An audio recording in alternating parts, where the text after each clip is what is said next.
저는 명절이 되면 제게 그동안 호의를 베풀었던 분들에게 사랑과 감사의 표시로 약소한 선물을 합니다. 제가 그동안 입은 은혜와 베풀어 주신 호의에 대한 사랑과 감사의 표현인 거죠. 여러분도 아마 사랑과 감사의 표현으로 선물을 할 것이고 또 받아봤을 겁니다. 그런데 여러분이 받았던 선물들이 다 여러분을 기쁘게 했던 것은 아니었을 겁니다. 뭐 이런 선물을 다 했지 하고 약간 의아한 선물도 있었을 것이고 기분이 별로였던 선물들도 있었을 겁니다. 선물도 잘해야지 그렇지 않으면 본전도 못 찾습니다. 저는 오늘 선물 이야기를 하려고 합니다. 예수님은 초막절 마지막 날인 제8일째 성전에 서서 이렇게 설교하셨습니다. 누구든지 목마르거든 내게로 와서 마시라. 나를 믿는 자는 성경 이름과 같이 그 배에서 생수의 강이 흘러나리라. 이 내용에 관해서는 앞서 우리가 살펴봤습니다. 그리고 나서 39절에서 사도 요한이 예수님의 이 설교에 대해서 이렇게 설명을 합니다. 이는 그 믿는 자의 받을 성령을 가리켜 말씀하신 것이라. 예수께서 아직 영광을 받지 못하신 거로 성령이 아직 저들에 계시지 아니하시더라. 오늘 우리는 이 39절을 중심으로 살펴보려고 합니다.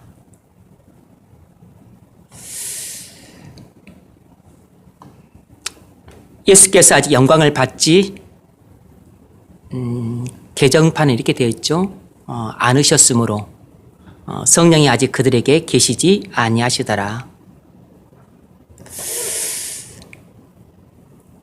우리는 이 설명을 듣고 이렇게 질문할 수 있습니다. 왜 예수님은 영광을 받기 전에 교회에 성령을 보내실 수 없는가? 왜 예수님은 자신이 영광을 받으신 후에 교회에 성령을 보내실 수 있는가? 다시 말하면 이렇게 질문할 수 있습니다.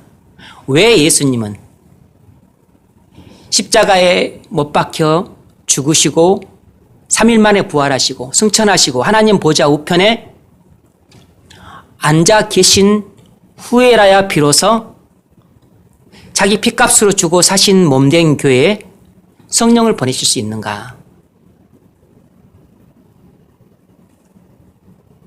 이 질문에 대한 대답은 이렇습니다.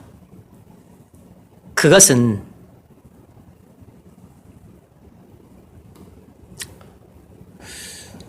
우리에 대한 구원 사역은 삼위일체 하나님의 협동 사역으로 이루어졌기 때문에 그런 것입니다. 우리의 구원 사역은 예수님 단독 사역이 아니에요. 그래서 예수님 혼자 마음대로 행하실 수 없는 것입니다.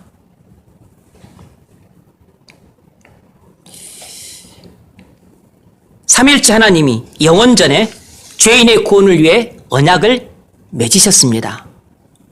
성부 하나님은 우리의 구원을 계획하시고 성자 하나님은 그 구원 계획을 따라 구원을 실행하시고 성령 하나님은 성자 하나님이 실행하신 구원을 우리에게 적용하시기로 삼위 하나님 간의 언약을 맺으셨습니다. 이것을 이름하여 영원전 구속 언약이라고 부릅니다. 물론 성경에는 이 용어가 안 나와요. 성경에 나와 있는 내용들을 토대로 신학자들이 붙인 이름이기 때문에 신학적인 용어라고 말할 수 있습니다. 그래서 여러분이 이 용어를 예전에 들어봤을 수도 있고 아니면 생소할 수도 있습니다. 제가 이런 용어를 몇 번 사용하긴 했었어요. 뭐 자주는 아니지만.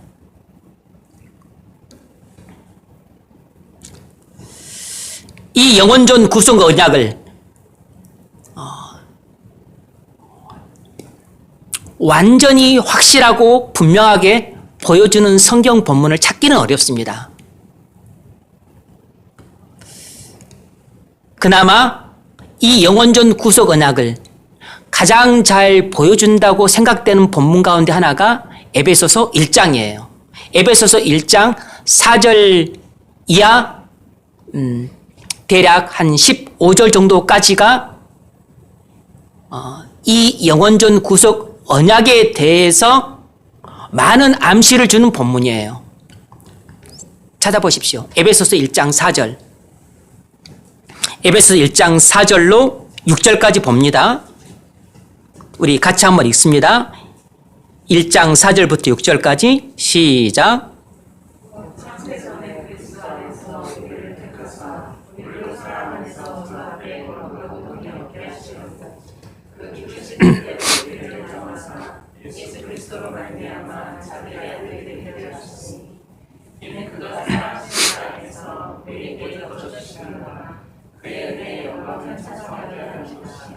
아멘.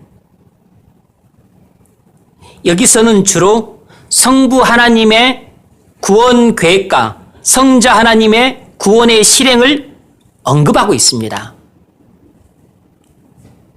이 모든 언약이 영원전에 삼위일체 하나님의 구속 언약을 따라 이루어졌다는 것입니다. 4절을 보면 창세전에 영원전에 그 뜻이죠. 성부 하나님께서 말이 생략됐죠. 그리스도 안에서 우리를 택하사 뭐죠? 죄인들에 대한 구원 계획은 성부 하나님께서 세우셨다는 뜻이에요. 성부 하나님의 구원 계획을 따라 우리가 그리스도 안에서 구원받기로 예정이 되었다는 겁니다. 그래서 성부 하나님의 계획이 뭐냐면 우리를 하나님 앞에 거룩하고 흠이 없는 백성으로 만드시는 것이 하나님의 구원 계획이었어요. 그래서 5절에서 그걸 또 반복합니다. 그 기쁘신 뜻대로, 다시 말하면 하나님이 기뻐하시는 뜻대로 우리를 구원으로 예정하셔서 이제 성자 하나님의 구원 실행을 언급하고 있습니다. 예수 그리스도로 말미암아 자기의 아들들이 되게 하셨으니 예수 그리스도께서 구원을 직접 실행하심으로 말미암아 하나님의 계획, 성부의 계획대로 우리가 하나님의 자녀가 되었다는 겁니다. 11절도 그 내용을 거의 반복적으로 언급해요. 모든 일을 그의 뜻의 결정대로 일하신 이의 계획을 따라 성부 하나님의 계획을 따라 이 말이죠. 우리가 구원받기로 예정을 입어 그라고 하는 것은 그리스도이죠. 그리스도 안에서 우리가 기업이 되었다는 것입니다. 그러니까 성부께서는 구원을 계획하시고 성자께서는 구원을 실행하시고 성령 하나님께서는 구원을 적용하셨다. 이렇게 직접적으로 나와 있는 성경 본문은 없어요. 뭐 어떻게 나와 있냐면 내용이 부분 나와 있는 것입니다. 그러니까 이 에베소서 1장에서는 성부 하나님과 성자 하나님 사이에 영원전에 언약을 따라 구원 사역이 어떻게 분담되어 있는지가 나와 있는 것이에요. 성부는 구원의 계획을, 그리고 성자는 구원 계획을 따라 구원을 실행하는 쪽으로 그 사역이 분담되었다는 것을 알 수 있어요. 그러면 성령 하나님 성령 하나님의 그러면 그 구원 사역은 맡겨진 구원 사역은 무엇인가? 그것은 요한복음을 잠깐 봐보십시오. 요한복음 16장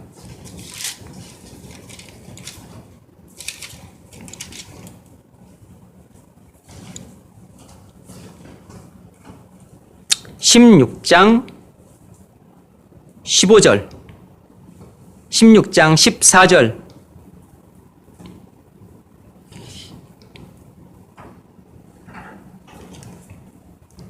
16장 13절부터 보면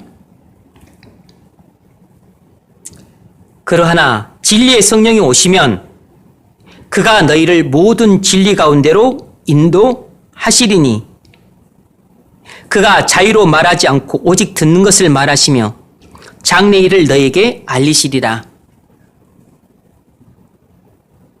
그가 내 영광을 나타내리니 내 것을 가지고 너희에게 알리겠음이라. 무릇 아버지께 있는 것은 다 내 것이라. 그러므로 내가 말하기를 그가 보혜사 성령을 말하는 거죠. 성령께서 내 것을 가지고 너희에게 알리리라 하였노라. 바로 이 대목에서 우리는 성령 하나님께서 우리의 구원 사역 중에 맡으신 분담하신 일이 뭐냐면 바로 성자 예수께서 이루신 구원을 우리에게 적용하시는 사역이라는 것을 알 수 있는 것입니다. 이렇게 성경 여러 본문에 파편적으로 우리의 구원 사역을 위해 성부 하나님이 맡으신 일과 성자 하나님이 맡으신 일과 성령 하나님이 맡으신 일이 각기 파편적으로 나와 있어요. 그래서 이것들을 모아서 종합해서 정리한 것을 우리는 지금 교리적으로 보고 있는 것입니다. 이것이 바로 조직신학이고 조직신학에서 이런 교리들을 우리에게 가르치고 있는 것이에요. 성경 어디를 떠들어봐도 영원전 구속 언약을 따라 성부께서 성자께서 성령께서 이렇게 구원을 계획하시고 실행하시고 적용하신다 이런 대목은 없어요. 그런데 성경 내용 속에 이런 내용들이 부분 나와 있는 것을 종합해서 지금 정리한 것을 여러분에게 말씀드리고 있는 것입니다. 그러니까 이것은 거짓말이 아니고 진리인 거죠. 성경은 교리서가 아니에요. 성경은 기자들이 성령의 감동을 받아 기록한 것입니다.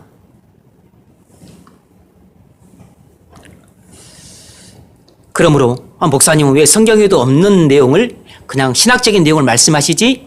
그렇게 오해하시면 안 되고 이건 신학적인 내용을 말씀하는 게 아니고요. 성경에 있는 내용을 신학적으로 정리한 것을 여러분에게 알기 쉽게 교리로 설명하고 있는 것입니다.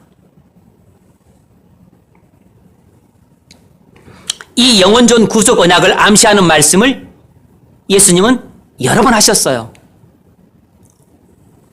요한복음 6장 38절로 40절에서도 이렇게 말씀하셨습니다. 내가 하늘에서 내려온 것은 내 뜻을 행하려 함이 아니요. 요한복음 6장 38절입니다. 내가 하늘에서 내려온 것은 내 뜻을 행하려 함이 아니요. 나를 보내신 이의 뜻을 행하려 함이니라. 이것도 무슨 말이죠? 나는 성부의 구원 계획을 따라 구원을 실행하기 위해서 내려왔다 이 말입니다. 나 성자 예수는 성부의 구원 계획을 따라 구원을 실행하기 위해서 이 땅에 내려왔다 이렇게 말씀하고 있는 것이에요. 그러니까 우리에 대한 구원 계획은 성부께서 세우시고 그 구원 계획을 따라 성자께서 구원을 실행하시는구나 라는 것을 알 수 있죠.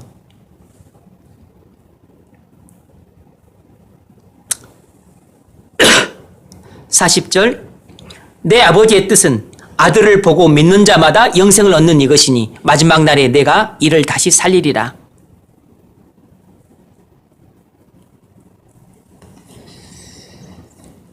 예수님은 자신이 세상에 오기 전 이미 영원전 구속 언약을 따라 세워진 성부의 구원 계획대로 자신이 구원을 실행하기 위해서 이 땅에 내려왔다고 계속해서 말씀하고 있는 것입니다.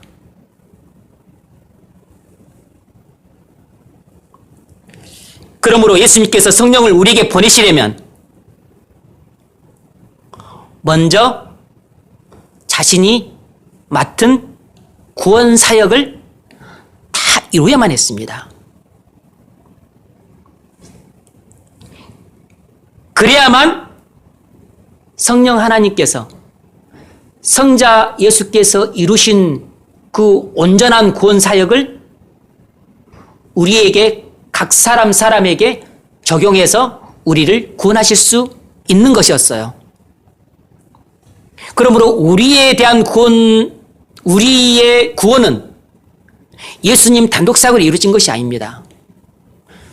영원 전에 성부와 성자와 성령 하나님 사이에 우리의 구원을 위한 도모가 있었습니다. 그것을 영원전 구속 언약이라고 부르고 이 영원전 구속 언약을 따라 성부와 성자와 성령께서 힘을 합혀 협동으로 사역하심으로 우리의 구원이 이루어질 수 있었던 것이에요.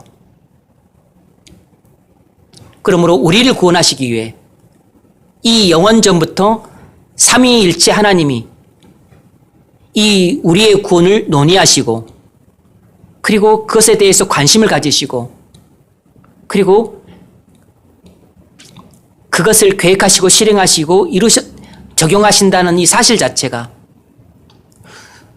믿는 우리에게 베풀어진 하나님의 능력이 얼마나 크고 놀랍고 강력한 것인지를 알 수 있는 것입니다. 그런데 그것을 누가 아냐면 바울이 기도했던 것처럼 지혜와 계시의 영을 받아야만 그걸 알 수 있고 성령께서 우리의 마음 눈을 밝혀주셔야만 그걸 알 수 있는 것이에요. 우리의 구원은 우리가 생각하는 것처럼 그렇게 간단한 것이 아닌 것입니다.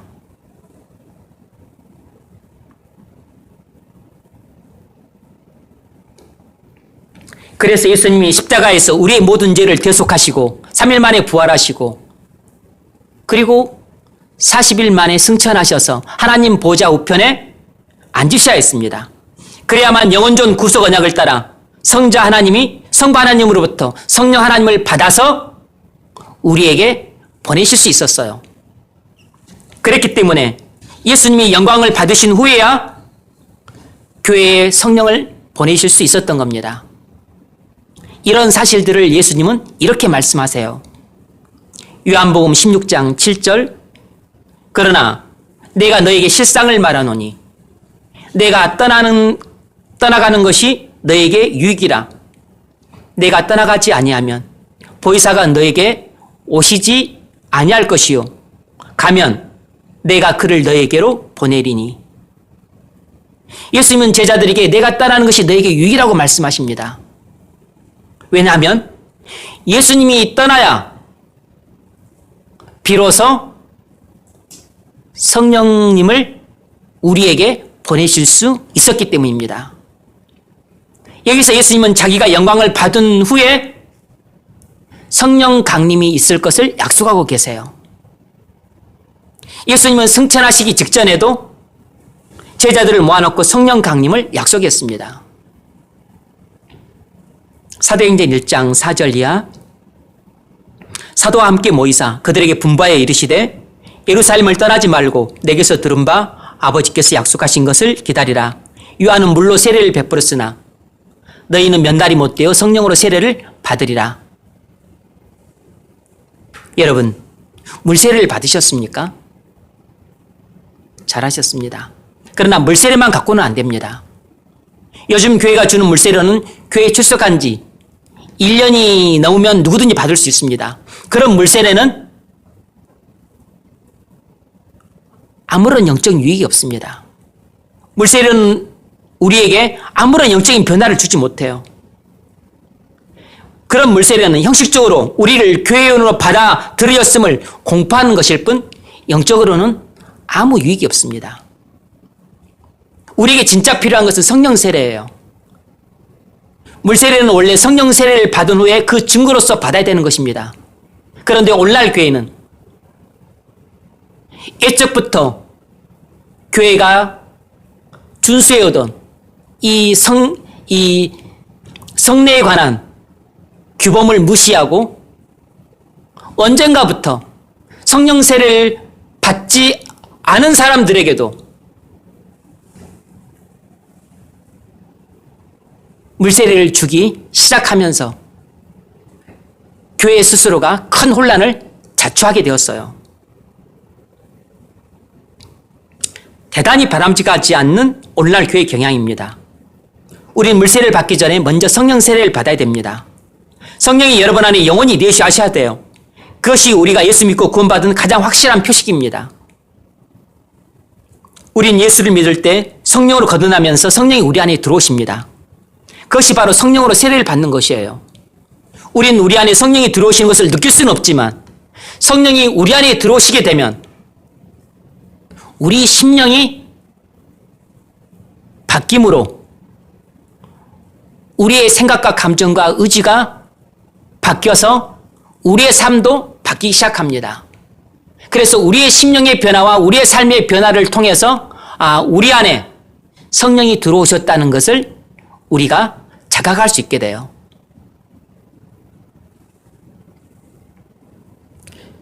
정말로 예수님이 승천하신 지 며칠 안 돼 오순절 마가의 다락방에 성령이 강림했습니다. 제자들이 어떻게 바뀌었죠? 놀라울 정도로 엄청나게 바뀌었습니다. 전도를 못하던 제자들이 한 번 설교로 남자만 3,000명, 5,000명 회개하는 일들이 일어났습니다. 그건 실질적으로 10,000명, 20,000명이 회개하는 일이 일어났다는 뜻입니다. 여자를 포함하면. 의심 많던 제자들이 확신으로 충만해져서 자기들에게 맡겨진 사명을 죽도록 충성하며 감당을 했어요. 겁 많고 두려움 많던 제자들이 담대하게 전도를 하고서 옥에 갇히고 순교를 했습니다. 기도하러 가면 잠만 자던 제자들이 이제는 성령 충만해서 기도를 한번 하게 되면 온 천지가 들썩일 정도로 성령이 충만해졌습니다. 그들이 성령 부으심을 받고 나서 완전히 딴 사람이 되었어요. 심지어 제자들은 예전에도 거듭나서 믿음을 갖고 있었던 사람이었었는데 성령 있었는데 그때는 성령이 없었죠. 그러나 단순히 성령의 부으심을 받고 나서 사실 단순히 성령을 받고만 받은 것만은 아니죠.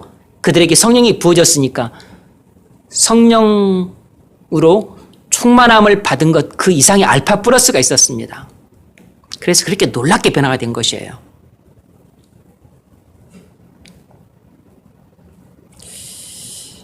병자들이 고침받고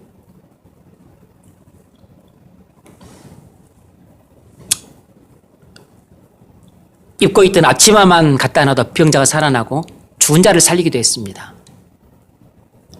그리고 산자도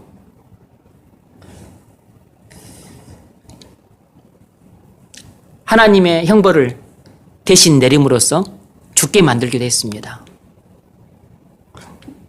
놀랍고 무서운 일들이 벌어졌어요. 선한 청지가 되어서 물질을 하나님의 뜻대로 사용하는 유무상통하는 일이 생기므로 전무후무한 일들이 교회에서 발생을 했어요. 물질에 대한 탐욕이 없어진 것입니다. 하나님 나라가 눈에 가시적으로 일어났어요.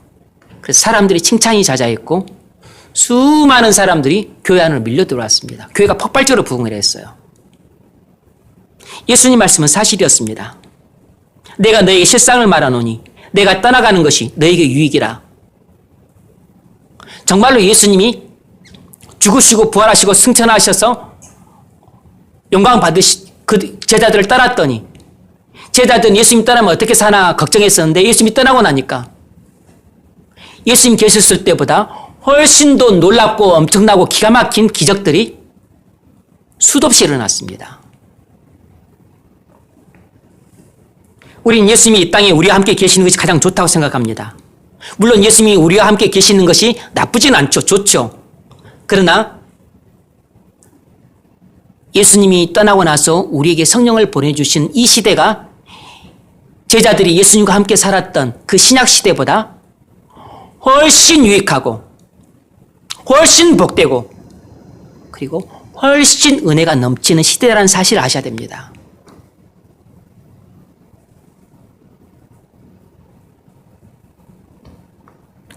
왜냐하면 예수님은 사람의 몸을 입고 계셔서 유한하시기 때문에 이곳에 계시면 저곳에 계실 수가 없는 것이에요. 이곳에서 어떤 사역을 하고 계시면 저곳에서는 사역할 수가 없는 것입니다.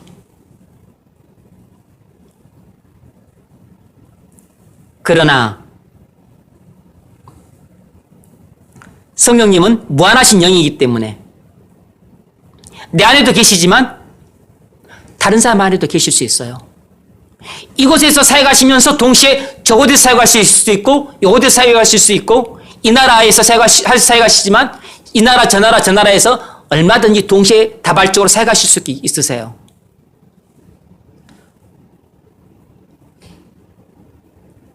그 사역의 권능이 예수님의 사역의 권능과 똑같습니다.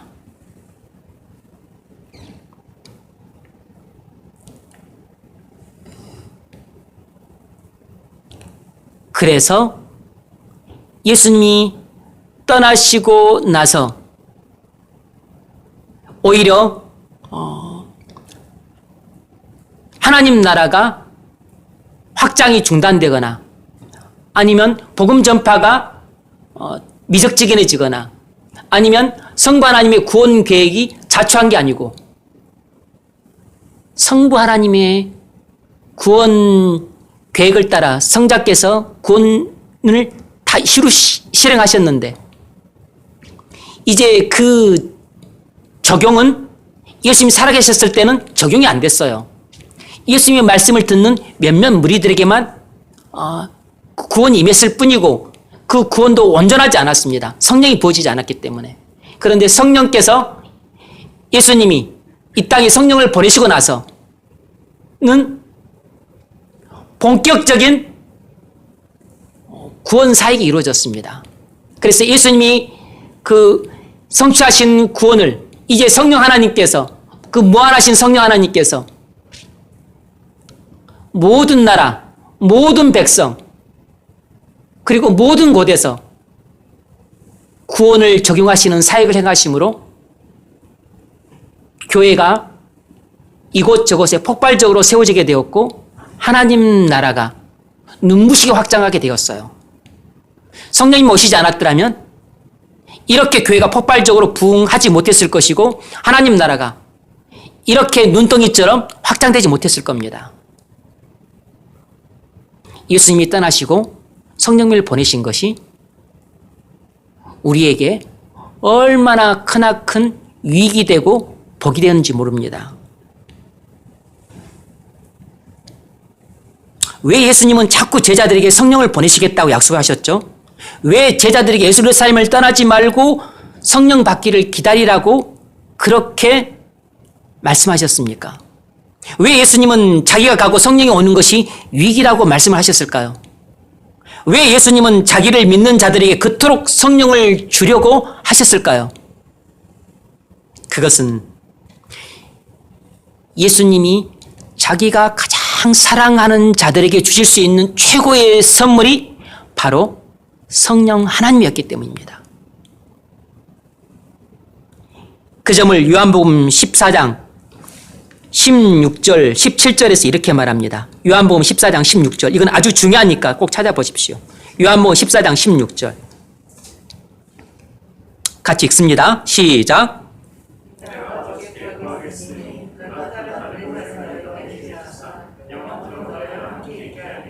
17절.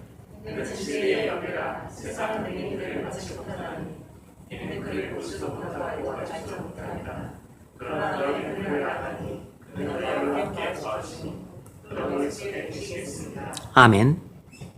여기서 다른 보혜사라는 어구를 주목해야 됩니다.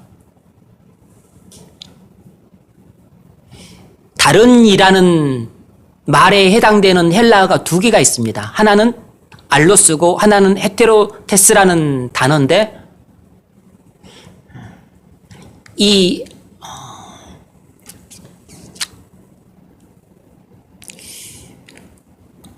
알로스라는 단어는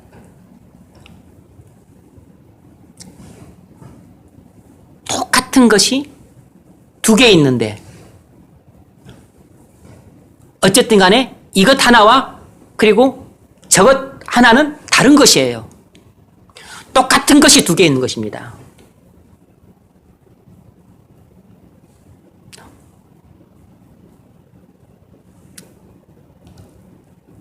똑같은 돌, 똑같은 모양, 똑같은 무게, 뭐 그런 돌이 두 개 있는 것이에요. 그때 이것과 그리고 하나는 다른 것이죠. 이제 이럴 때 알로스란 단어를 쓰고 헤테로테스란 말은 다른데 완전히 서로 다른 것이에요. 뭐 돌과 물 아니면 나무와 뭐 꽃 아니면 하늘과 뭐 바다 완전히 다른 것이죠.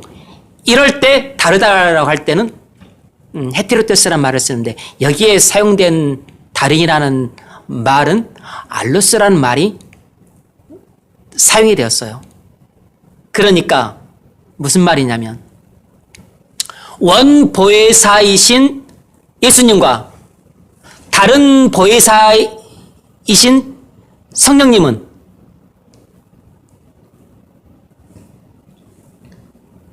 똑같은 분이라는 겁니다. 예수님도 보혜사시고 성령님도 보혜사세요. 보혜사란 뭐 돕는 분, 대언자, 중보자, 뭐 인도자, 위로자 이런 뜻이에요. 그런데 예수님은 원보혜사고 성령님은 다른 보혜사예요. 그런데 여기서 다른이라고 하는 것은 완전히 다른 그런 뜻이 아니고 완전히 똑같은데 다만 두 개라서 다르다는 뜻이에요. 그러니까 성자 예수님과 성령 하나님은 완전히 똑같은 다른 존재인 겁니다. 어떤 측면에서 똑같죠? 하나님이라고 하는 본질에 있어서 완전히 똑같은 것입니다. 그럼 뭐가 다르죠? 위격이 다른 거죠. 여기는 제2위 되시는 성자 하나님이시고 여기는 제3위 되시는 성령 하나님이시에요. 하나님이라고 하는 본질은 완전히 똑같아요. 존귀와 영광과 찬송 받으심에 있어서 똑같은 것입니다. 그래서 예수님이 보혜사신데 그래서 성령님도 보혜사라고 말하는 거예요. 그러니까 예수님이 하시는 일은 성령님도 똑같이 하시는 것입니다.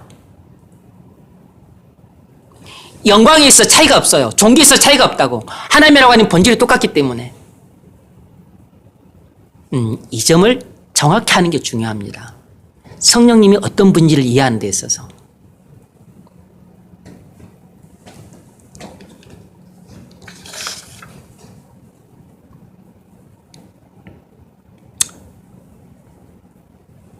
그래서 신약 성경에는 성령을 그리스도의 영이라고 부릅니다.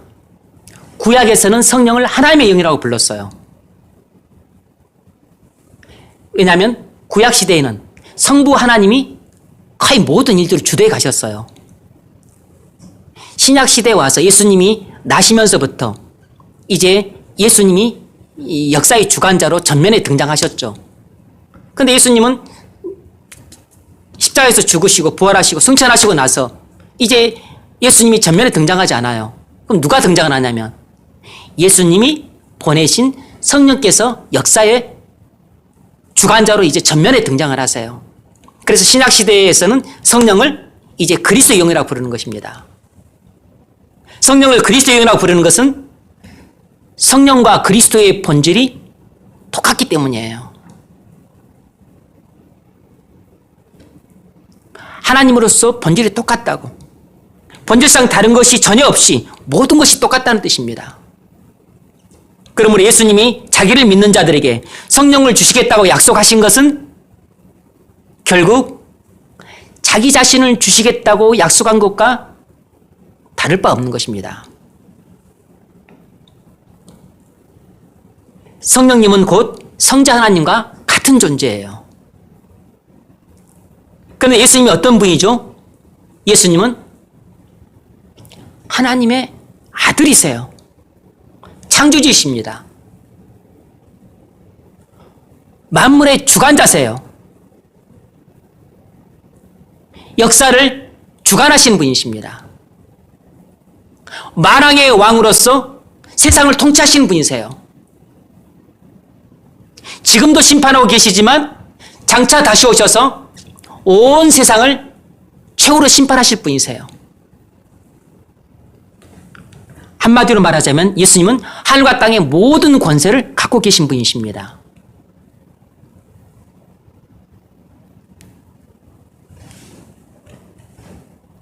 그런데 성령님은 바로 예수님과 본질이 똑같을 뿐만 아니라 예수님이 우리의 구원을 위해서 하셨던 일을 예수님 대신 지금 우리에게 똑같이 행하세요. 예수님이 살아계셨을 때는 예수님이 귀신을 쫓아냈습니다. 지금은 그 일을 성령께서 대신하세요. 병자를 고치셨어요. 예수님이 지금은 성령께서 고치십니다.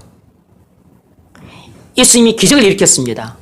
지금은 성령께서 그 일을 대신해서 얼마든지 기적을 일으켜요. 그때는 예수님이 하나님 나라를 세웠습니다.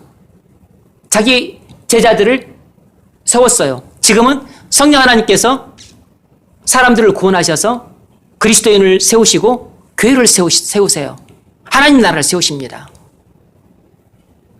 그때는 예수님이 제자들에게 복음을 가르쳤어요. 복음을 설교했어요. 진리를 가르쳤습니다. 지금은 예수님이 그거 안 해요. 진리의 성령께서 우리를 복음을 믿게 하시고 진리를 믿게 하세요. 그래서 우리를 진리 가운데로 인도하십니다. 예수님이 하셨던 일을 지금은 성령께서 하고 계세요. 왜냐하면 성령은 그리스도의 영이시기 때문입니다. 그래서 본질이 똑같기 때문에 예수님이 살아계셨을 때 했던 일을 지금은 성령 하나님께서 행하시는데 예수님은 팔레스타인, 예루살렘이 있었으면 예루살렘에서만 그 일을 하셨을 뿐이에요. 10사람 놓고 그 일을 하셨다면 10사람한테만 그 일을 할 수 있었던 겁니다. 그런데 지금은 성령께서, 그리스도의 영이신 성령님께서는 이곳에서 10사람 놓고 하시지만 다른 곳에서는 100사람, 1000사람, 또 다른 곳에서, 또 다른 나라에서, 또 다른 민족에게서 그 일을 동시다발적으로 무한하게 행하실 수 있는 겁니다. 그래서 예수님이 내가 떠나야 너에게 유익이 되리라고 말씀하신 것이에요. 여러분은 어떤 선물을 받고 싶습니까? 어떤 선물을 받으면 만족하겠습니까? 어떤 선물을 받으면 입이 쩍 벌어지겠습니까? 국가대표가 되어서 올림픽에서 금메달 3개 정도 따면 입이 쩍 벌어지겠습니까? 저 잠실에 있는 고급 아파트 한 채 선물로 받으면 입이 쩍 벌어지겠습니까?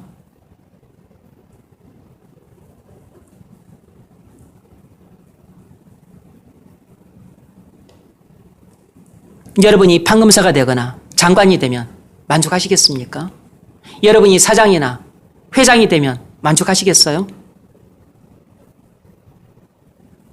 아니면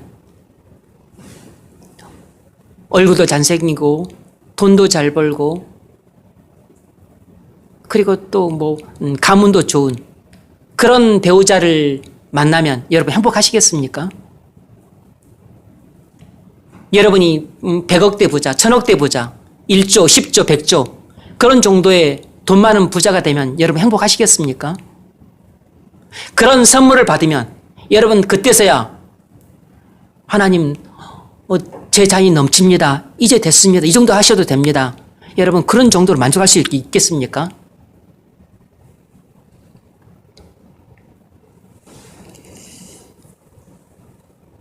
그런데 예수님은 우리에게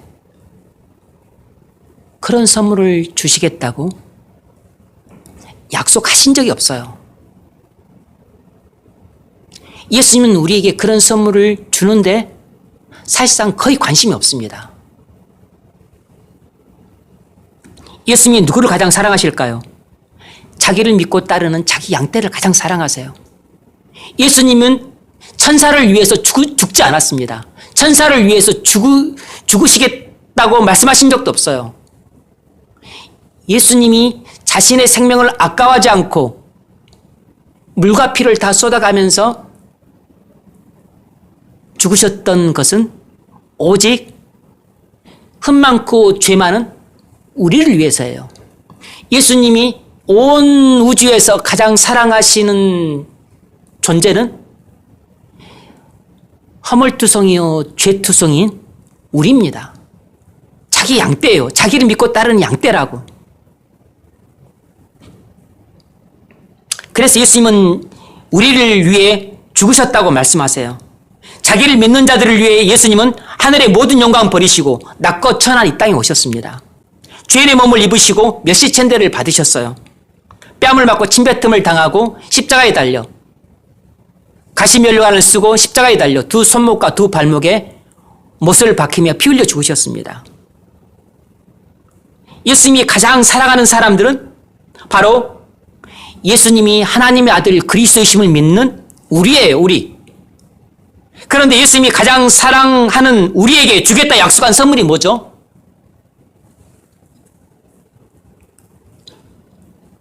국가대표가 되어 금메달을 따는 것도 아니고 사장이나 회장이 되는 것도 아니고 돈 많고 얼굴 잘생기고 가문 좋은 사람 배우자 보내주겠다는 것도 아니고 100억, 1000억, 1조를 가진 그런 부자가 되게 주겠다는 것도 아니었습니다. 예수님이 우리에게 그토록 주고자 하셨던 최대, 최고, 최선의 선물은 성령님이었어요. 성령님.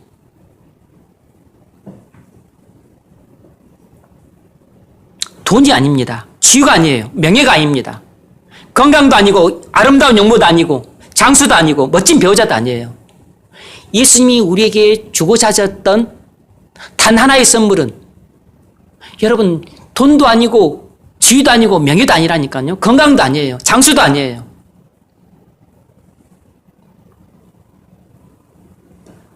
딱 하나 성령님을 우리에게 주겠다고 약속하셨습니다. 나를 믿는 자는 성경의 이름과 같이 그 배에서 생수의 강이 흘러나리라. 예수님은 자기를 믿는 자들에게 성령을 주시겠다고 약속하셨어요. 예수님이 자기 생명을 줄 정도로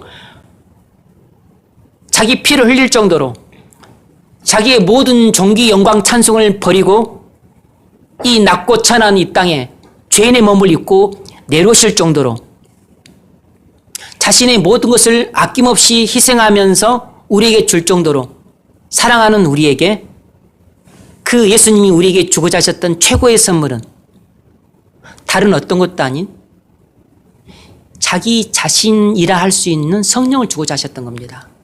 성령을 주시겠다고 하시는 것은 자기 자신을 주시겠다고 한 것과 똑같은 것입니다.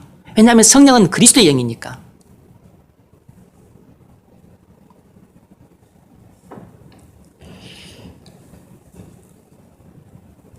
그래서 우리가 예수를 믿고 받는 선물이 바로 성령인 것입니다. 예수님이 자신을 선물로 받는 것이에요. 그래서 성령께서 우리 안에 영원히 내주하시는데 이것이 예수님이 우리에게 주신 최고의 선물이에요. 성령이 내주하시는데 우리는 어떻게 말하냐면 예수님이 내 안에 계신다 이렇게 말을 해요. 예수님이 내 마음에 계셔서 내 마음의 보좌에서 왕으로 통치하신다 이렇게 말을 하는 겁니다. 그때부터 우리 인생이 변하는 것이에요.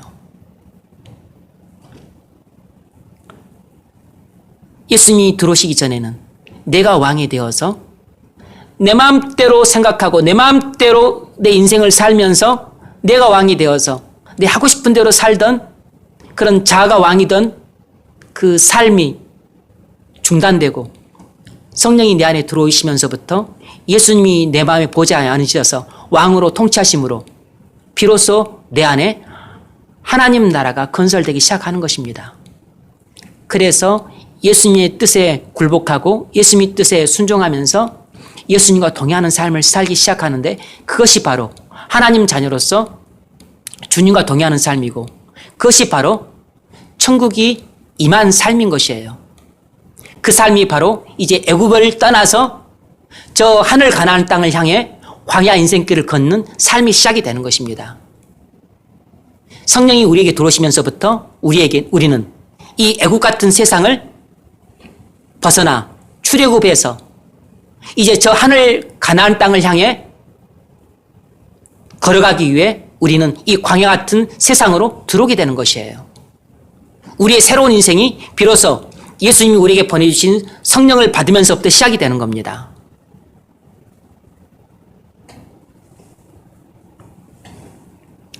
예수님은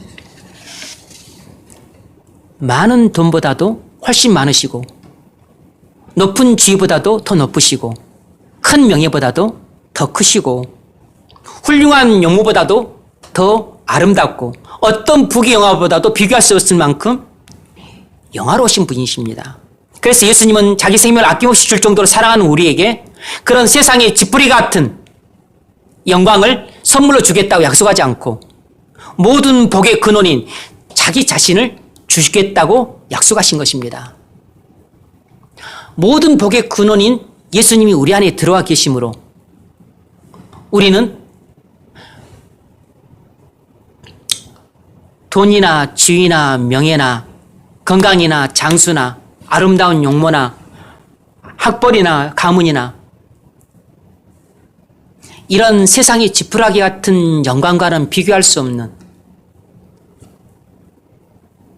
하늘에 속한 모든 복을 받았을 뿐만 아니라 필요하면 예수님은 이 땅에서 살아갈 때 우리에게 필요한 이 땅의 복도 주실 수 있는 것입니다. 왜냐하면 예수님은 하늘보다도 크시고 땅보다도 크시고 하늘과 땅 사이에 있는 어떤 피조물보다도 훨씬 크신 분이기 때문에 하나님은 그것을 우리에게 주실 수도 있고 빼실 수도 있는 것이에요. 또 주는 만유의 주가 되사 손에 권세와 능력이 있사오니 모든 자를 크게 하심과 강하게 하심이 주의 손에 있나이다 그랬습니다. 하나님은 만유의 주제가 되사 예수님은 만유의 주제세요. 그래서 우리를 크게 하실 수도 있고 강하게 하실 수도 있고 약하게 하실 수도 있고 또 작게 하실 수도 있고 높일 수도 있고 낮출 수도 있는 것이에요. 하나님이 아브라함에게 많은 자손을 주겠다 약속했지만 아브라함이 하나님께서 약속하신 지 10년이 지나 85세가 되었음에도 불구하고 자식이 없자 불안했나 봅니다. 그러자 하나님이 아브라함에게 나타나서 이렇게 말씀하셨어요. 창세기 15장 1절에 아브라함아 두려워 말라. 나는 너의 방패요 너의 지극히 큰 상급이니라. 이 말이 아주 의미심장해요. 하나님이 아브라함에게 준 최고의 선물은 이삭이 아니었다는 사실을 여러분이 언제쯤 깨달을지 모르겠습니다. 하나님이 아브라함과 언약을 맺으시고 아브라함에게 주신 최고의 선물은 이삭이 아니었습니다.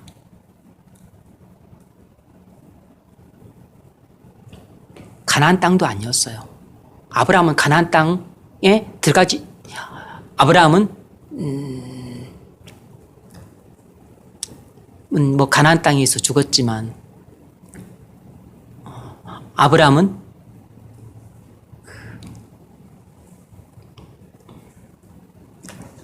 자손들이 가나안 땅에 들어가는 걸 못 봤습니다. 하나님이 아브라함에게 준 최고의 선물은 하나님 자신이었어요. 하나님 자신. 나는 너의 지극히 큰 상급이니라. 이 말은 나는 너와 언약을 맺을 때 너에게 나 자신을 이미 선물로 주었다. 이렇게 말씀하신 것입니다. 상급이라는 것은 선물이잖아요. 내가 너에게 너와 언약을 맺을 때 네가 믿고 순종함으로 그때 나는 너에게 나 자신을 선물로 주었다. 이렇게 말씀하신 것이에요. 여러분, 하나님보다 더 큰 게 어디 있습니까? 하나님보다 더 큰 선물이 어디 있어요? 하나님은 하나님 자신을 아브라함에게 이미 선물로 주셨습니다.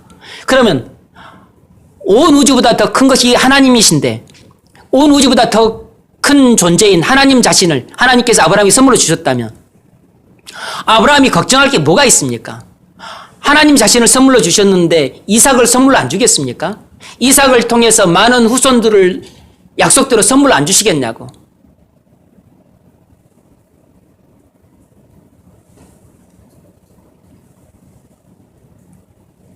그러니까 아무것도 겁낼 필요가 없다고 말씀하고 있는 것입니다. 하나님만 믿으라는 것이에요.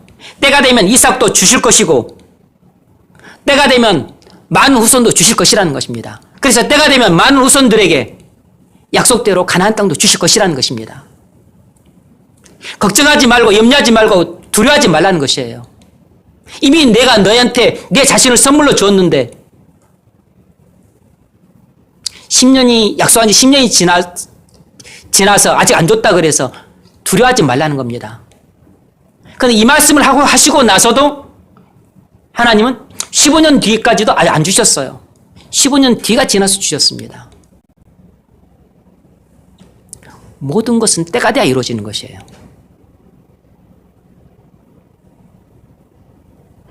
하나님의 때가 되면 주실 것이므로 믿음으로 기다리기만 하면 된다는 것입니다. 그런데 우리는 늘 성급함으로 기다리지를 못하는 거죠. 우리는 믿음이 약함으로 벌써 한 해가 지났는데 벌써 말씀하신 지 10년이 지났는데 왜 하나님은 대답이 없는가? 불러도 대답이 없고 부르다가 내가 죽게 생겼다. 이렇게 생각하는 것입니다.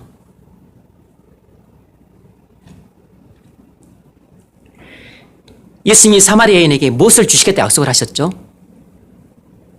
남편입니까? 집입니까? 자식입니까?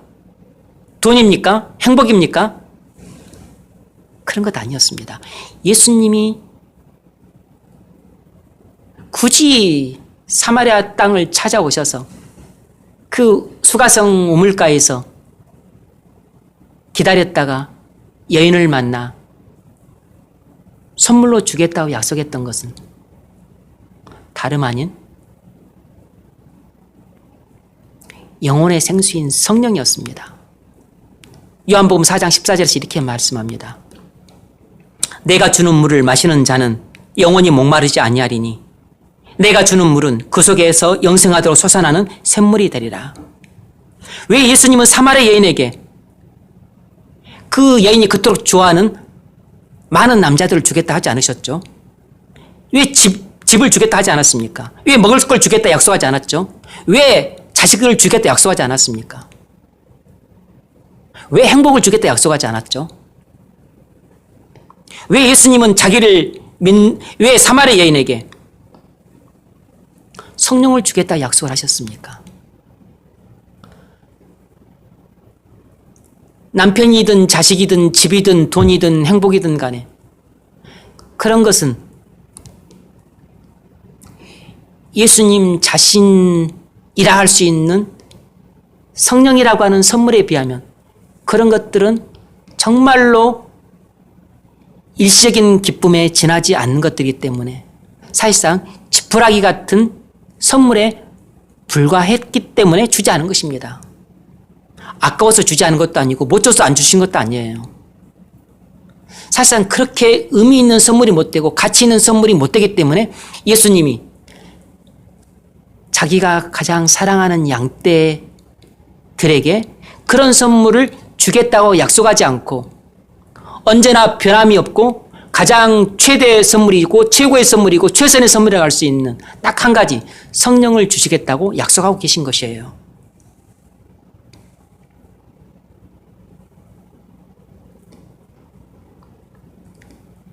그런 선물들은 우리의 영혼의 갈증을 해결하지 못하기 때문입니다. 4장 13절에서 이렇게 말하죠. 예수께서 대답하여 이르시되 이 물을 마시는 자마다 다시 목마르려니와. 아무리 멋진 남편을 줘도 그 여인은 만족할 수 없어요. 아무리 자식을 많이 줘도 그 만족할 수 없습니다. 아무리 좋은 집을 줘도, 아무리 많은 돈을 줘도 잠시 기쁘고 만족하고 행복할 뿐 그걸로 영원히 만족하고 기뻐할 수는 없어요. 예수님은 우리의 구매와 취향을 맞추기 위해서, 우리의 비율을 맞추기 위해서, 잠시 우리의 환심을 사기 위해서 그런 지푸라기 같은 그 영광을 선물로 주면서 우리를 홀기지 않습니다.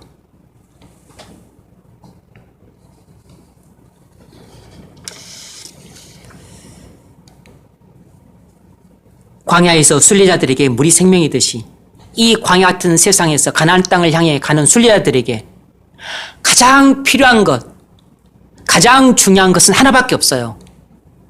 우리 영혼의 목마름을 항상 해결할 수 있는 영혼의 생수인 성령뿐인 것입니다. 그래서 광야에서 이스라엘 백성들에게 반석이 물을 주었듯이 이 세상에서 목마른 자들에게 주님은 성령을 주시겠다고 약속하고 있는 것입니다. 주님이 주시는 성령은 필요하면 우리에게 지혜도 주시고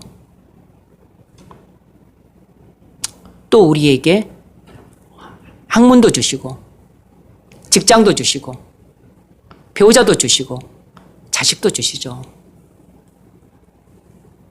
성령 하나님이 우리에게 우리가 하나님의 사역을 감당하는데 필요한 것을 못 주실 이유가 없는 것입니다. 여러분, 예수님은 내게로 와서 마시라고 말씀합니다. 우리를 구원으로 초대하고 있어요. 예수님의 구원의 초대는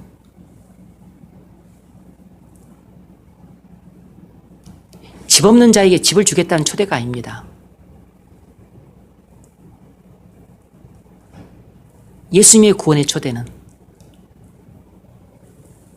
목마른 자에게 영원의 생수를 주겠다는 초대예요.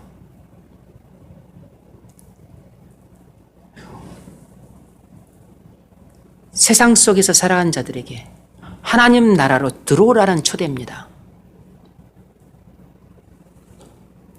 여러분은 예수님이 하나님의 아들 그리스도이심을 믿고 성령을 받으셨습니까? 이것이 우리에게 가장 필요한 질문입니다. 가장 중요한 질문이에요. 그리고 우리가 분명히 대답해야 될 질문입니다.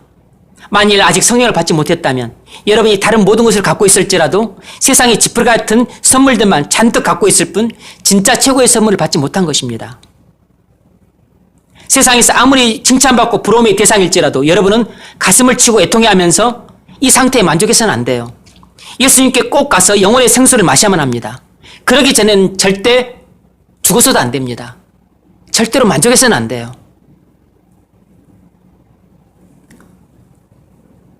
만일 여러분이 예수님을 믿고 성령을 받았다면 다른 것들이 많이 부족할지라도 자족할 줄 알아야 됩니다. 빌립보서 4장 11절 내가 궁핍함으로 말하는 것이 아니니라 어떤 형편에든지 나는 자족하기를 배웠노니 나는 비천에 처할 줄도 알고 풍부에 처할 줄도 알아 모든 일 곧 배부름과 배고픔과 풍부와 궁핍에도 처할 줄 아는 일체의 비결을 배웠노라. 내게 능력 주신 자 안에서 내가 모든 것을 할 수 있느니라. 이미 여러분 안에 하늘과 땅의 모든 권세를 가지신 예수님이 계심으로 여러분은 실질적으로 어떤 부자보다 부유하고 어떤 주의보다도 높고 어떤 명예보다도 명예를 갖고 있는 사람이라는 것을 아셔야 됩니다. 이미 여러분은 하나님께서 영원히 함께 하셔서 가장 선한 길로 인도하시고 눈동자같이 지켜주시겠다는 그 약속을 지키기 위해 그리스도께서 영으로 여러분 안에 와 계십니다. 그러면 여러분은 일생을 살아가는 동안 안심하셔도 됩니다. 하늘과 땅의 모든 권세를 갖고 계시고 그리고 창조주시요 만유의 대주제시요 만물의 심판자 되시는 예수님이 여러분 안에 계시는데 이 땅의 것들이 좀 부족하다고 해서, 좀 모자른다 그래서, 또 여러분이 좀 능력이 부족하다고 그래서, 여러분 그것 때문에 걱정할 것이 없습니다. 그렇게 겁낼 필요가 없다고. 하나님은 우리에게 이렇게 말씀하십니다. 누구야 두려워 말라. 나는 너의 방패요 너의 지극히 큰 상급이니라. 여러분 이 말은 오늘날 우리에게 그대로 해당이 됩니다. 누구야? 예수님 말씀입니다. 나는 너의 방패요. 나는 너의 산성이요. 나는 너의 구원의 뿌리요. 나는 너의 반석이요. 나는 너의 지극히 큰 상급이니라. 성령이 우리 안에 계신다면 예수님은 우리의 지극히 큰 상급이 되신 것입니다. 여러분이 예수를 믿고 예수님의 영을 받았다면 이미 예수님은 여러분의 구원의 산성이세요. 예수님은 여러분의 방패이십니다. 예수님은 여러분의 인도자세요. 여러분의 보호자십니다. 그러므로 여러분이 어떤 길을 걸어가야 될지 예수님께 물으십시오. 제발 진로를 결정할 때 물으십시오. 배우자를 결정하고 결혼을 할 때 물으십시오. 집을 사거나 팔거나 할 때, 거주지를 정할 때 제발 예수님께 물으십시오. 뭔가 중요한 일을 결정할 때, 자식들의 진로를 결정할 때, 교육 문제를 결정할 때 제발 여러분의 인도자여 지도자여 보호자 되신 주님께 물으십시오. 교회를 떠나거나 들어오거나 할 때 예수님께 물으셔야 됩니다. 얘들은 어려요. 그래서 어리석기 마련입니다. 그런데 이 어린 애들이 실질적으로 어리석은 행동을 하는 보다 누가 어떤 어리석은 행동을 많이 하냐면 어른들이 어리석은 행동을 많이 해요. 왜냐하면 애들은 자기가 어리기 때문에 뭘 몰라서 그래서 혼자 결정해서는 안 된다는 것을 아니까 하나에서부터 열까지 다 엄마나 아빠에게 물어서 해요. 엄마 이거 해도 돼요? 여기 가도 돼요? 엄마 이거 뭐예요? 어떻게 해야 돼요? 어리석지만 어리석은 결정을 안 내려요. 왜냐하면 부모한테 다 물어서 하니까. 그런데 어른들은 자기들이 똑똑하고 잘난 줄 알아서 누구한테 묻지 않고 본인이 다 알아서 생각하고 결정을 하고 판단을 해요. 그래서 어리석은 결정들을 숱하게 하는 것입니다. 예수님은 우리의 인도자세요. 그래서 우리를 모든 삶의 영역에서 인도하시기 위해 친 예수님이 우리 안에 들어와 계세요. 그분한테 묻고 그분의 인도를 받으면 되는 겁니다. 그러면 내가 전능하고 또 정말로 바보천치고 판단 불가능한 자라도 예수님께 물어서 그래서 예수님의 인도를 받으면 절대로 어리석게 결정하지 않습니다.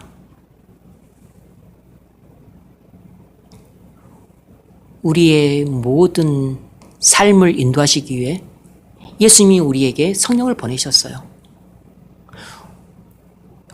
그래서 우리를 모든 위험과 원수와 대적들로부터 우리를 지키기 위해 성령을 보내셨다고. 그것을 믿는 사람들이 기도함으로 성령의 인도를 받고 그리고 날마다 도움을 구하고 함께해 주시길 구함으로 성령께서 함께 하심으로 모든 그 시험으로부터 건진받고 넘어짐으로부터 건진받고 그리고 원수들과의 싸움에서 지지 않고 이기도록 도움을 받아서 보호를 받는 것입니다.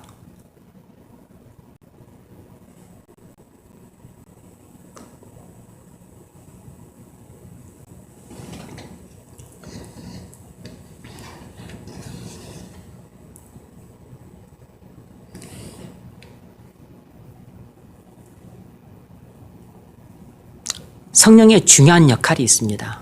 사실 성령께서는 예수님이 하셨던 일들은 다 하시는 것이에요. 그래서 성령께서 하시는 일은 이루 말할 수가 없습니다. 그러나 성령께서 하시는 중요한 일이 있는데 그것이 바로 뭐냐면 구원의 적용이에요. 구원의 적용.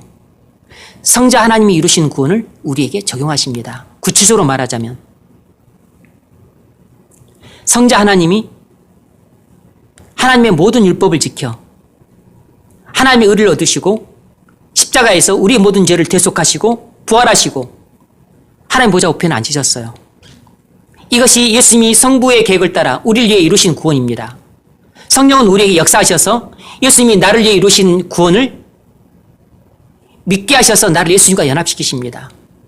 그래서 성령께서 내 안에 들어오시면 나는 그리스도의 몸의 일부분이 됩니다. 그러면 그리스도께서 이루신 구원이 전부 내게 해당이 돼요. 구체적으로 설명하면 이런 일이 내게 일어나는 것입니다. 그리스도의 죽음이 나의 죽음이 돼요. 성령께서 내 안에 들어오셔서 내가 그리스도와 연합이 되면 내게 어떤 일이 일어났냐면 그리스도의 죽음이 나의 죽음이 됩니다. 바울은 이 점을 이렇게 말해요. 갈라디아서 2장 20절. 내가 그리스도와 함께 십자가에 못 박혔나니 내가 성령의 띠로 그리스도와 한 몸이 되면 나는 그리스도와 함께 십자가에 못 박혔습니다. 나는 예수를 믿을 때 그리스도 한 몸이 되어서 그리스도와 함께 십자가에 못 박힌 사람이 되는 것이에요. 내가 2020년 11월 1일 예수를 믿었다면 나는 그날 그리스도와 함께 십자가에 못 박혔습니다. 그래서 11월 1일 이후 나는 모든 죄가 십자가에서 다 없어졌어요. 그 11월 이후 그 상태가 영원토록 지속이 되는 것입니다. 그래서 나는 죄 없는 상태가 11월 이후 지속이 되는 것이에요. 뿐만 아니라 그리스도의 의가 나의 의가 됩니다. 내가 그리스도의 몸의 일부분이 되면 머리 대신 그리스도에 해당이 되는 것은 몸의 일부분인 내게도 해당이 됩니다. 그래서 그리스도께서 율법을 완전히 지키시며 얻으신 하나님의 의는 곧 나의 의가 되는 것이에요. 이 점을 바울은 이렇게 말했습니다. 로마서 5장 1절. 그러므로 우리가 믿음으로 의롭다 하심을 받았으니 믿음으로 의롭다 하심을 받았다 그랬습니다. 많은 말들이 생략이 된 거죠. 내가 믿을 때 성령의 역사로 말미암아 나는 그리스도와 연합이 돼요. 그래서 나는 그리스도의 몸의 일부분이 되었기 때문에 그리스도께서 율법을 지키심으로 받으신 하나님의 의는 곧 그리스도의 몸의 일부분인 나의 의가 되는 것입니다. 머리에게 해당되는 것은 몸에게도 해당이 되기 때문에 머리가 대신 그리스도께서 갖고 계신 하나님의 의는 몸의 일부분인 나의 의가 되는 것이에요. 대표 원리죠. 그래서 내가 2020년 11월 1일 예수를 믿었다면 나는 그날 모든 죄를 용서받았을 뿐만 아니라 의롭다함도 그날 받은 것이에요. 비록 내 안에는 죄가 가득하지만 하나님은 나를 보실 때 하나님의 의로 옷 입은 나를 보심으로 의롭다 하시는 것입니다. 그래서 하나님은 나를 자녀 삼으셔서 비로소 하나님과 화목한 관계가 시작이 돼요. 우리가 믿음으로 의롭다 하심을 받았으니 우리 주 예수 그리스도로 말미암아 하나님과 화평을 누리자. 그래서 예수를 믿으면 죄사함 받고 의롭다함 받을 뿐만 아니라 하나님의 자녀가 되기 때문에 비로소 하나님의 원수 관계를 청산하고 하나님과 화목한 관계로 진입을 하는 것입니다. 이 모든 일들을 누가 주도하냐면 성령 하나님께서 우리 안에 들어오셔서 이 모든 일들을 주도해 가세요. 그런데 이 모든 일들을 누가 이루셨냐면 성자 하나님께서 실은 다 이루신 것이에요. 성자 하나님께서 이루신 이 구원을 성령 하나님께서 우리 안에 들어오셔서 이 구원을 우리에게 적용시키심으로 전부 이 구원이 우리 것이 되게 만드는 겁니다. 예수님이 이루신 구원을 우리 것이 되게 만들도록 하기 위해서 예수님은 하나님께로부터 성령을 받아서 우리에게 보내주신 것이에요. 그래서 성령이 우리에게 오시지 않았더라면 이런 구원 사역이 우리에게 이루어질 수 없는 것입니다. 그래서 우리의 구원 사역은 성자 하나님의 단독 사역이 아니고 성부와 성자와 성령 하나님의 협동 사역으로 이루어진 것이에요. 이것을 영원전에 성부, 성자, 성령께서 우리의 구원을 이렇게 이루기로 언약을 맺으신 겁니다. 이것을 영원전 구속사역이라고 부르는 것이에요. 성령께서는 내게 예수 그리스도를 믿게 할 뿐 아니라 그리스도께서 이루신 구원을 실제로 다 내게 적용시키십니다. 그래서 내가 그리스도와 함께 십자가에 못 박히고 하나님의 의로 옷 입고 나의 죽은 영혼이 살아나고 예수님 벌하셨듯이 나의 죽을 몸도 장차 살아나게 될 것이고 예수님이 하나님 보좌 옆에 앉으셨듯이 나도 예수님과 함께 하나님 보좌 우편에 앉게 될 것입니다. 사실상 이미 영적으로는 이미 앉아 있어요. 예수 믿을 때 우리가 그리스도 안에 있으므로 그리스도 안에 있게 되므로 이미 모든 일들이 이미 다 이루어진 것입니다. 칭의를 받을 때 이미 영화도 받았다 그랬잖아요. 그러니까 이미 우리는 우리의 몸도 부활한 것이고 이미 우리는 하나님 보좌 우편에 그리스도와 함께 앉아 있는 것입니다. 이미 우리의 영화는 끝나버렸기 때문에. 그런데 아직 그때가 시간의 제약 속에 살아가는 우리에게는 아직 오지 않은 것입니다. 우리는 지금 현재를 살고 있고 그때는 미래에 그 일이 이루어질 것인데 우리는 미래에 가면 그 시점에 가면 우리는 그것을 보게 될 것이지만 그 일은 이미 그리스도 안에서 이미 이루어졌기 때문에 과거, 현재, 미래, 시간을 초월해 계신 하나님이 보실 때에는 이미 그 일은 이루어져 있는 것입니다.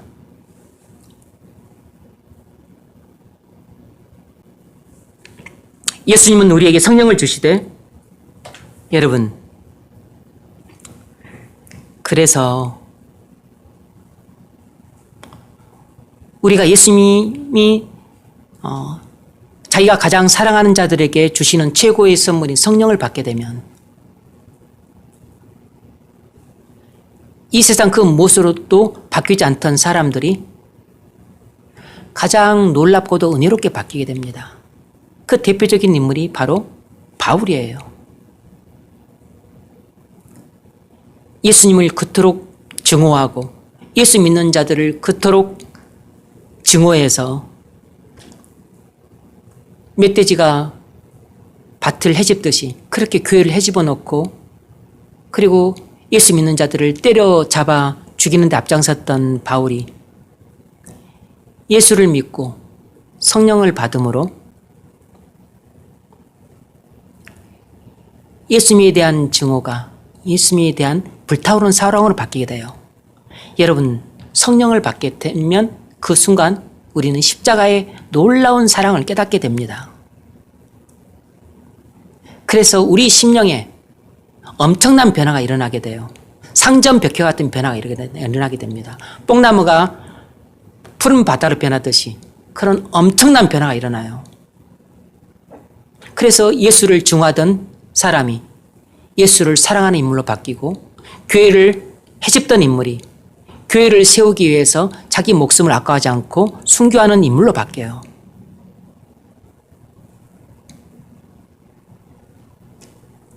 성령을 받게 되면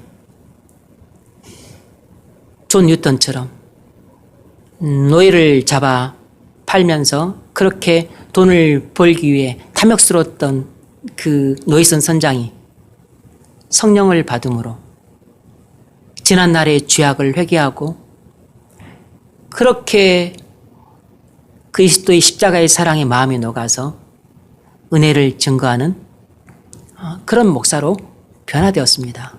그래서 어메이징 그리스라는 그런 찬송가를 작시하고 또 그런 은혜로운 목사로 변화가 되면서 많은 훌륭한 성도들을 배출을 하게 돼요.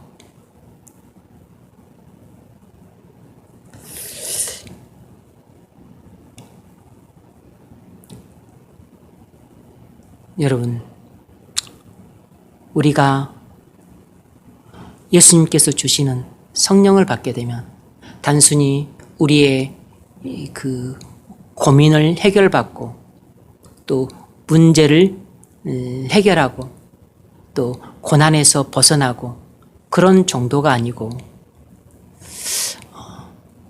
우리의 그 시각이 바뀜으로 이 땅의 모든 것들이 헛된 영광이고 그리고 본질상 무의미하고 무가치하다는 것을 깨닫고 진정한 영광, 우리가 삼아야 될 영광, 우리가 목숨을 바쳐 또 추구하고 열망해야 될 것은 눈에 보이지 않고 손에 잡히지 않지만 그리스도 안에서 얻게 될 하나님 나라에 있는 것들이 진정한 영광임을 깨닫게 되므로 이 땅의 삶에 초연할 수 있는 믿음을 줍니다. 그리고 우리가 불가능하다고 생각하던 일들을 가능하게 해요. 성령을 받기 전에 여러분 우리는 우리가 미워하는 사람을 우리 힘으로 절대 사랑할 수 없습니다. 우리는 분노하던 대상에 대해서 우리의 분노를 우리 스스로 그칠 수가 없어요. 우리는 저주하고 악담을 퍼붓고 그리고 욕하던 것에 대해서 성령을 받기 전에는 우리 스스로 이것이 절제가 안 돼요. 그런데 우리가 성령을 받게 되면 물론 여전히 사람을 미워할 수 있고 분노할 수 있고 때로는 악담과 욕설을 퍼볼 수도 있지만 그러나 성령을 받게 되면 그것이 죄라는 사실을 깨닫고 그것을 할 때 양심의 가책을 받게 해서 미움도 사랑으로 바꾸십니다. 그리고 분노하던 것도 분노를 그치게 하시고 오히려 긍휼히 여길 수 있는 마음을 주세요. 그리고 저주하고 악담하고 비방하던 입술도 입을 다물게 하세요. 그 대신에 주님이 명하신 대로 축복을 합니다. 그것이 자원하는 마음으로 안 되면 주님이 하라고 하셨으니까 그냥 말씀을 믿음으로 어지라도 해요. 바뀌지 않던 우리의 심령을 바꾸시고 우리의 생각을 바꾸시고 감정을 바꾸시고 의지를 바꾸시는 것이에요. 그건 성령이 우리 안에 들어오실 때 행하시는 놀라운 일들입니다. 다시 말하면 우리는 누군가를 미워하고 분노하고 저주하게 되면 우리 안에 지옥이 임하는 것이에요. 지옥이 찾아오는 것입니다. 지옥 속에 살게 되는 것이에요. 아무리 돈이 많아도 아무리 지위가 높아도 아무리 내가 용모가 뛰어나도 내가 아무리 학벌이 높아도 누군가를 미워하고 그리고 분노하고 저주하고 용서하지 못하고 그리고 시기하고 질투하고 그리고 악담하고 욕설하고 살아가면 우리는 이미 지옥 속에 살고 있는 것이에요. 성령이 우리에게 임하시면 지옥에서 살던 사람이 천국으로 옮겨가는 것입니다. 주님이 우리에게 성령을 주심으로써 우리를 애굽에서 나와 가나안 땅에 들어가게 하십니다. 지옥에서 나와 천국에 들어가게 하세요. 우리 마음에 임했던 지옥을 없애고 천국이 들어오게 하시는 겁니다. 그래서 성령을 선물로 받는 것은 단순히 천국을 선물로 받는 것보다 훨씬 더 큰 것이에요. 그런데 예수님은 우리에게 성령을 주시되 풍성히 주기를 원하세요. 나를 믿는 자는 성령의 이름과 같이 그 배에서 생수의 강이 흘러나리라. 여러분, 이것은 마틴 로이드 존스 목사님은 이것을 성령 부으심, 그래서 이것은 부흥과 연결시켜요. 그러니까 단순히 예수 믿고 성령을 받는다 라는 차원보다 더 깊고 풍성하게 이해를 하는 것입니다. 생수의 강이 복수여서 생수의 강물들이 흘러넘친다고 말씀을 드렸죠. 우리가 예수를 믿으면 강물들이 합쳐져서 홍수가 하나 흘러넘치듯 우리 심령의 성령이 그렇게 흘러넘친다는 것을 말하는 것입니다. 여러분, 우리가 성령을 받지 못하면 일생을 어떻게 살겠습니까? 우리가 성령을 받았다 할지라도 성령이 기갈된 채 살면 일생을 어떻게 살겠어요? 일생을 무의미하게 살게 됩니다. 성령을 받지 못하면 100% 인생을 무의미하게 살지만 성령을 받았다 할지라도 성령이 기갈된 채 살게 되면 일생을 무의미하게 살게 됩니다. 교회를 다녀도 한평생 무의미하게 살게 되는 이유가 뭐죠? 믿음이 있어도 일생을 한평생 무의미하게 살게 되는 이유가 뭡니까?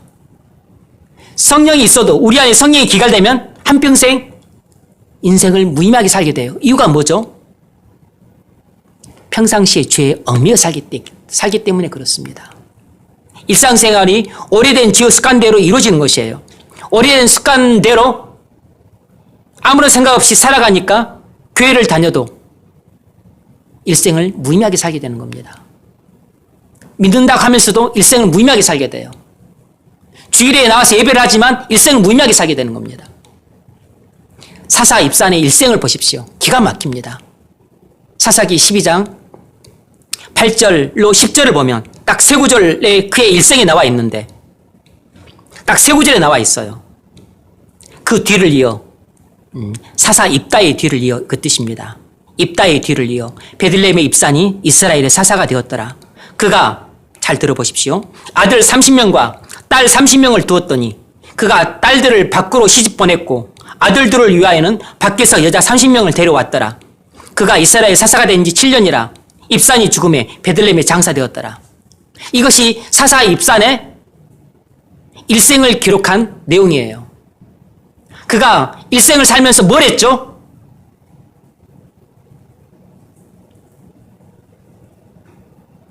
아내 여러 명 얻어서 자식 60명 난 것밖에 없어요. 하나님은 우리가 한 배우자만 얻어서 살기를 원하셨어요. 당시 사회가 용인했지만 여러 아내를 두었다는 것은 하나님의 뜻과 일치하지 않는 것이고 여러 아내를 통해서 아들 30, 딸 30을 두었습니다.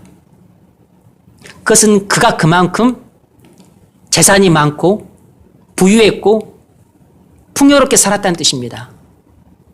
자신의 힘과 영향력을 세상에 과시하면서 그렇게 남들이 부러워할 만한 삶을 살았다는 뜻입니다. 그런데 어떻게 했죠? 밖으로 시집 보내고 며느리들도 밖에서 데려왔다 그랬습니다. 그것이 정확하게 이방인들에게 시집 보내고 이방인 여자들을 며느리로 삼았다. 그런 뉘앙스가 좀 다분히 있어요. 반드시 그렇다고 보기는 어렵지만. 그렇지 않다면 밖에서라는 말을 굳이 사용할 이유가 없죠. 학자가 뭐 이제 이렇게도 해석을 하고 저렇게도 해석을 하는데 어쨌든 뉘앙스로 보자면 이 입사는 아주 세속적인 인물이라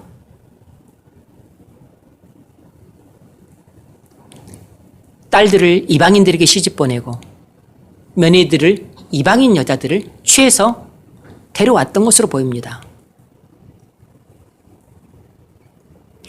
유력한 사람들과 혼인관계를 맺은 거죠.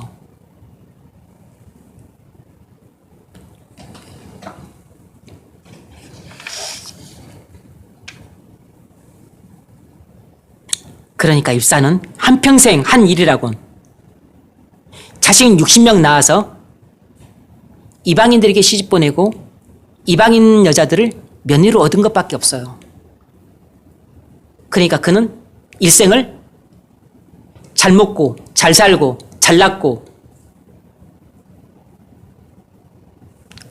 그러다 죽었다. 이것이 사사 입산의 일생이에요. 그의 인생이 의미가 있고 가치가 있고 보람이 있습니까? 심지어 사사로서 부름받았다면 이스라엘의 지도자감인데 이스라엘의 지도자라고 하는 사람이 이스라엘 백성들에게 본보기가 될 만한 행실이 하나도 없는 것입니다.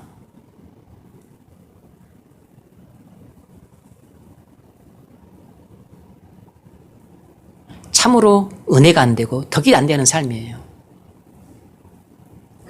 사사입사는 일생을 무의미하게 살다 간 사람입니다.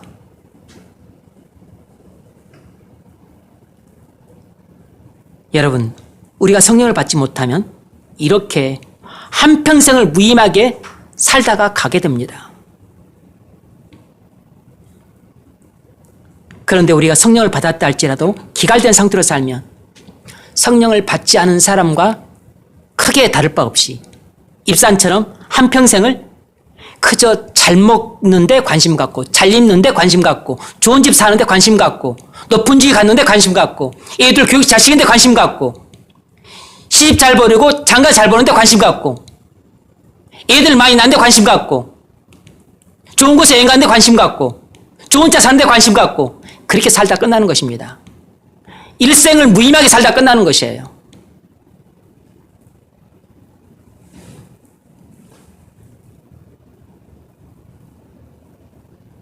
자식을 하나 낳으면 뭐하고, 둘 낳으면 뭐하고, 셋을 낳으면 뭐하고, 넷을 낳으면 뭐합니까?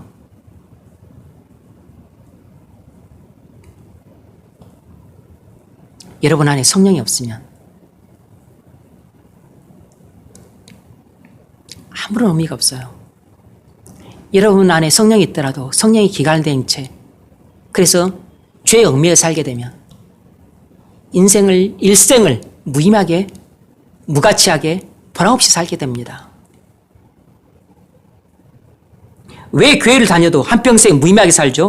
왜 믿음이 있어도, 왜 성령이 있어도 기갈되면 한평생 무의미하게 살죠? 평상시에 죄에 얽매여 살기 때문입니다. 그럼 어떻게 우리가 얽매인 죄에서 벗어나 짧은 인생을 의미 있게 살 수 있습니까? 성령 충만함을 받아야 되는 겁니다. 그래서 이 38절 본문, 나를 믿는 자는 성경의 이름과 같이 그 배에서 성수의 강이 흘러나리라 한 것처럼 단순히 우리가 예수 믿고 성령 받아서 거듭나는 것으로만 우리가 충분하지 않은 것입니다. 그건 필요한 일이지만 충분하지 않아요. 충분한 것은 우리의 심령에서 강물들이 흘러 넘치듯이 성령이 흘러 넘칠 정도로 성령 충만한 상태로 살아야 비로소 일생을 의미 있고 가치 있게 살 수 있습니다. 에베소 5장에서 그 해답이 나와요. 에베소 5장 15절로 18절을 보면 16절부터 봅니다. 세월을 아끼라. 때가 악하니라. 그러므로 어리석은 자가 되지 말고 오직 주의 뜻이 무엇인가 이해하라. 술 취하지 말라. 이는 방탕한 것이니 오직 성령으로 충만함을 받으라. 여기서 주목해야 될 것은 16절에 세월을 아끼라는 말과 18절에 성령으로 충만함을 받으라는 말이에요. 사도 바울은 말하기를 짧은 일생을 가장 의미 있고 가치 있고 보람 있게 사는 방법은 하나밖에 없다는 것입니다. 그것이 무엇이냐면 오직 성령의 충만을 받는 것이라는 것이에요. 우리가 성령 충만함을 받기 위해서 또는 성령 충만함을 받으면 맨 먼저 해야 되는 일이 무엇이냐면 그것은 바로 우리가 짊어지고 가는 모든 무거운 것을 벗어버리는 것이에요. 물질에 대한 욕심,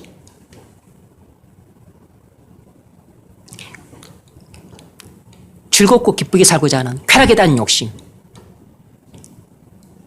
부귀 영화를 탐하는 마음, 편안하게 그리고 즐겁게 살고자 하는 안락한 삶에 대한 그런 정욕, 그런 헛된 욕망들이 우리가 천국을 향해 달려가는데 우리를 무겁게 하는 것들이에요. 내가 이상형을 생각하는 이런 배우자 만나서 내가 남부럽지 않게 한번 살아봐야 되는데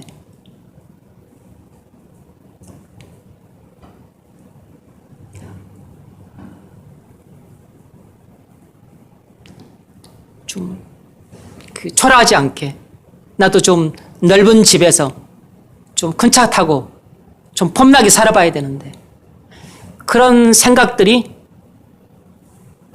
우리가 저 천국을 향해 달려가는데 우리를 무겁게 하는 것들이에요. 이 무거운 것뿐만 아니라 우리를 올가매고 있는 그 죄들을 벗어버려야 됩니다. 모든 무거운 것과 얽매기 쉬운 죄를 벗어 버리는 것이 우리가 성령 충만함을 받기 위해서 해야 될 첫 번째 일이고, 동시에 우리가 성령 충만함을 받은 후에 첫 번째로 해야 될 일이에요.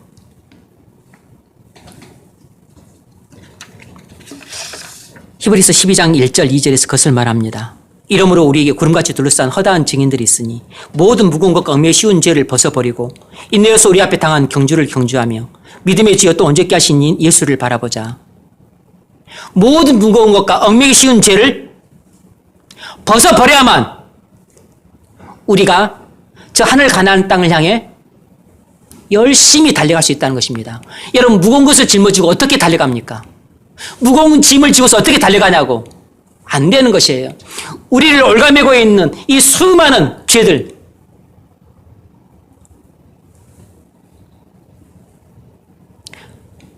죄의 구렁텅이 속에 빠져 살아가는 사람들이 천국을 향해 달려갈 수가 없죠. 죄의 늪에 빠져 있는데 죄의 늪 속에서 어떻게 달려갑니까? 한 걸음 떼기도 힘드는데. 모든 무거운 것과 얽매기 쉬운 죄를 벗어버리고 인내로서 우리 앞에 당한 경주를 하며, 무슨 말이죠? 그때서 비로소 우리가 우리를 기다리고 계신 예수님이 있는 저 천국을 향해 달려갈 수 있다는 것입니다. 우리가 감지하지 못하는 사이에 스며드는 죄들이 있습니다. 우리가 일상생활에서 반복적으로 범하는 죄들이 있어요. 오랫동안 습관적으로 범해서 이미 나의 일상생활이 되어버린 죄들이 있습니다. 바로 그것들이 우리가 그리스도에서 천국을 향해 달려가는데 가장 큰 장애가 되는 얽매기 쉬운 죄들이에요. 우리가 천국을 향해 달려가지 못하는 것은 어떤 큰 시험이 와서 우리를 넘어뜨리기 때문이 아닙니다. 어떤 큰 고난이 갑자기 와서 우리를 넘어뜨려서가 아니에요. 갑자기 사단이 내게 와서 나를 시험 들게 하기 때문이 아닙니다. 우리 원수가 갑자기 나를 찾아와서 내게 무슨 큰 질병을 주기 때문이 아니에요. 사고를 주기 때문이 아닙니다. 우리가 천국을 향해 달려가지 못하는 것은 일상생활 속에서 허구한 날 죄에게 쥐고 살아가니까 천국을 향해 달려가지 못하는 겁니다. 일상생활 속에서 허구한 날 죄에게 지고 살으니까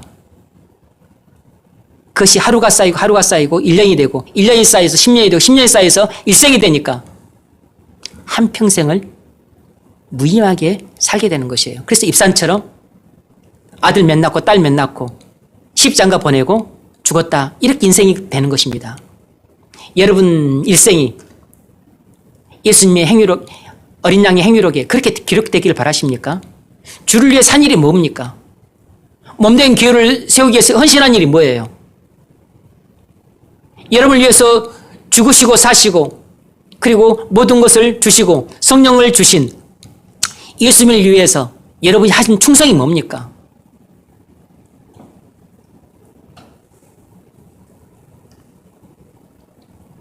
여러분,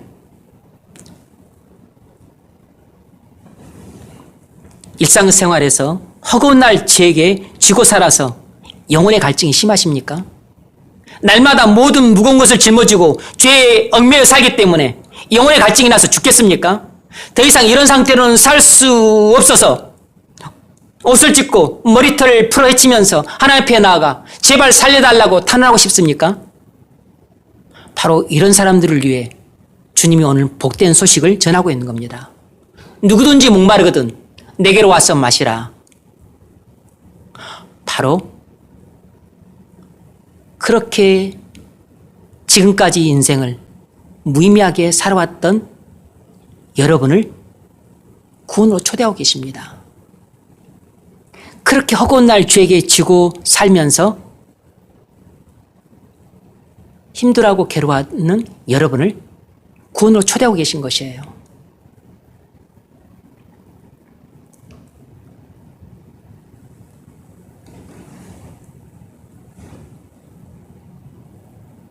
히브리서 기자도 해결책은 똑같습니다. 믿음의 주여 또 온전케 하신 이 예수를 바라보자. 믿음의 주여 온전케 하신 이 예수를 바라보자.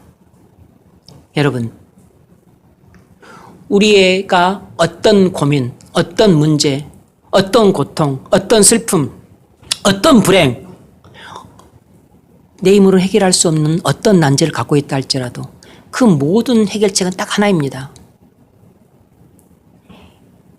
예수님께 나가는 것이에요.